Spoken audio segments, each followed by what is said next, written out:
بسم اللہ الرحمن الرحیم۔ السلام علیکم۔ اسلامی یونیورسل سیدہ فناس چینل پہ آپ سب کو خوش آمدید۔ یہ ایک ایمان افروز واقعہ ہے بسم اللہ کی برکت کا۔ دور دراز کے ایک گاؤں میں ایک چرواہا رہتا تھا۔ یہ بہت ایماندار تھا، اسے اللہ تعالیٰ کی ذات پہ بہت یقین تھا۔ ایک بار گاؤں میں قحط سالی پڑ گئی۔ قحط سالی مطلب لوگ بھوکے مرنے لگے، مال مویشی تباہ ہو گئے۔ لوگ پریشان تھے، کیا کیا جائے اور کیا نہ کیا جائے۔ لوگوں کی رہنمائی کے لیے ایک بار جمعے والے دن خطبے میں ایک مولانا صاحب نے یہ نہایت یقین کے ساتھ بات بتائی کہ لوگوں کو اللہ کا نام لے کر بسم اللہ پڑھ کر دریا کو بھی حکم دیا جائے تو وہ بھی نافرمانی نہیں کرتا۔ چرواہے کی زندگی کا وہ پہلا جمعہ تھا۔ یہ بات چرواہے کے دل میں اتر گئی، یقین کا درجہ پا گئی۔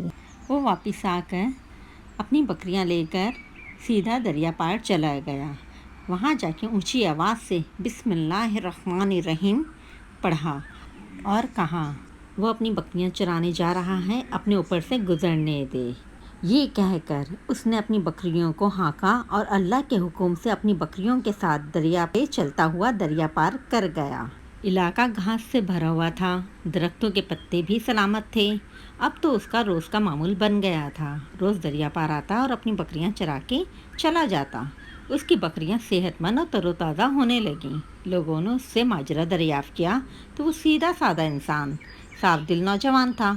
اس نے صاف صاف بات بتا دی، ہم تو دریا پار کر کے بکریاں چرانے جاتے ہیں۔ یہ بات مولوی صاحب تک پہنچی۔ مولوی صاحب کے لیے ناقابل یقین تھی۔ مولوی صاحب نے چرواہے کو بلا کر پوچھا تو اس نے کہا آپ نے جمعے کے خطبے میں بسم اللہ کی برکت کے بارے میں بتایا تھا، میں اسی پہ عمل کرتا ہوں۔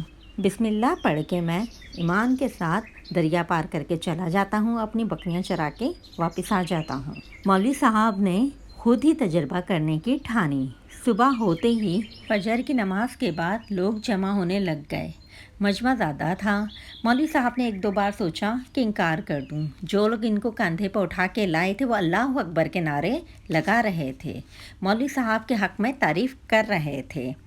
آخر کار مولوی صاحب نے ایک رسہ منگوایا، اسے ایک درخت کے ساتھ باندھا اور دوسرا سرا اپنی کمر سے باندھا۔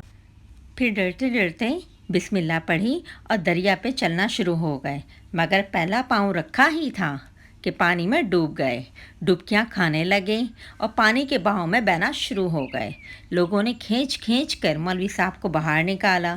مولوی صاحب کی اس حرکت نے چرواہے کو پریشان کر دیا۔ یہ کیا ہو گیا؟ اس کے اپنے یقین پہ کچھ فرق نہیں آیا۔ اس نے بسم اللہ پڑھ کر پانی کی طرف بکریوں کو اشارہ کیا اور خود ان کے پیچھے چلتا ہوا پانی پار چھوڑ کے واپس بھی آ گیا۔ لوگ اسے حیرت سے دیکھ رہے تھے، ولی اللہ سمجھ رہے تھے اور اس کے حق میں نعرے لگا رہے تھے۔